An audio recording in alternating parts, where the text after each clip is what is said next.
इधर लेबनान से लगने वाली इजरायल की सीमा पर लगातार हो रहे हमलों के कारण वहां सन्नाटा पसर गया।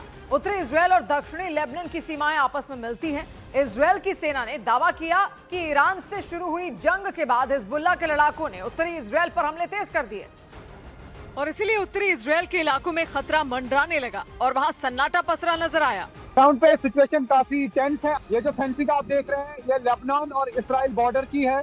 बिल्कुल लास्ट पॉइंट पे मैं हूँ। यहाँ इजराइल साइड से दोनों साइड से बॉर्डर है। लगातार यहाँ पे बॉम्बिंग हो रही है, लगातार यहाँ पे रॉकेट्स और मिसाइल बरस रहे हैं।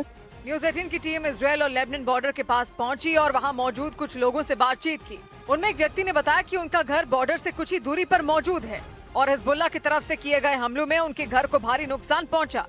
Being a bomb cell and the window in my entrance of my house was broken. बताया गया कि उत्तरी इजरायल के नहारिया इलाके में हिजबुल्लाह ने भीषण हमले किए और कई मकानों को बर्बाद कर दिया। ये नॉर्थ इसराइल का इलाका है और यहाँ पर हिजबुल्लाह की तरफ से लगातार अटैक्स किए जा रहे हैं। अटैक्स की वजह से यहाँ पे कई सारे मकान जो हैं वो तबाह हो गए हैं। मैं इस मकान के अंदर जाऊंगा और दिखाऊंगा कि क्या तबाही यहाँ पे हुई है। कई घरों को यहाँ पे आग लगी है। वहाँ हमले के बाद उनमें एक मकान पूरी तरह मलबे में तब्दील हो गया और जोरदार धमाके में उस मकान में लगी ईंट टूटकर बिखर गई। इतना ही नहीं, उसके कुछ हिस्से जल गए और उसके अंदर रखा सारा सामान मलबे के नीचे दब गया। यानी धमाके के बाद सामने आई तस्वीरों ने साफ कर दिया कि वहां कितना खौफनाक हमला किया गया। उस मकान के अंदर रखे सोफे पर कंक्रीट का मलबा बिखरा हुआ नजर आया। इसके अलावा किचन के अंदर जला हुआ सामान रखा दिखाई दिया। बताया गया कि हिजबुल्लाह की तरफ से किए गए भीषण हमले के बाद वहां आग लग गई।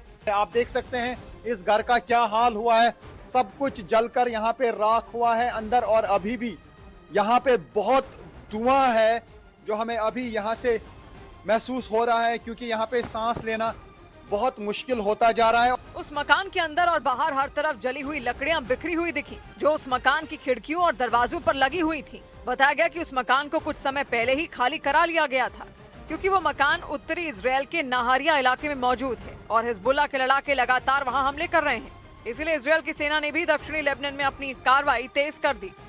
और कुछ दिनों पहले इजरायल के रक्षा मंत्री ने बताया था कि जब तक उत्तरी इजरायल पूरी तरह सुरक्षित नहीं हो जाता तब तक इजरायल की फौज का दक्षिणी लेबनान पर हमला जारी रहेगा। इजरायल के रक्षा मंत्री ने बताया था कि उत्तरी इजरायल के इलाकों में रहने वाली बड़ी संख्या में लोगों को अपना घर छोड़ना पड़ा क्योंकि दावा किया गया कि उत्तरी इजरायल में हिजबुल्लाह ने हमले बढ़ा दिए। उत्तरी इजरायल के इलाके दक्षिणी लेबनान की सीमा के नजदीक हैं और बताया जा रहा है कि उन इलाकों को सुरक्षित करने के लिए ही इजरायल की सेना ने दक्षिणी लेबनान में जमीनी हमले शुरू कर दिए ताकि उत्तरी इजरायल के अलग अलग इलाकों में रहने वाले लोग अपने घर लौट सकें। कुछ दिनों पहले इजरायल की सेना ने बताया था कि हिजबुल्लाह के हमलों के जवाब में इजरायल की फौज ने हमले तेज कर दिए।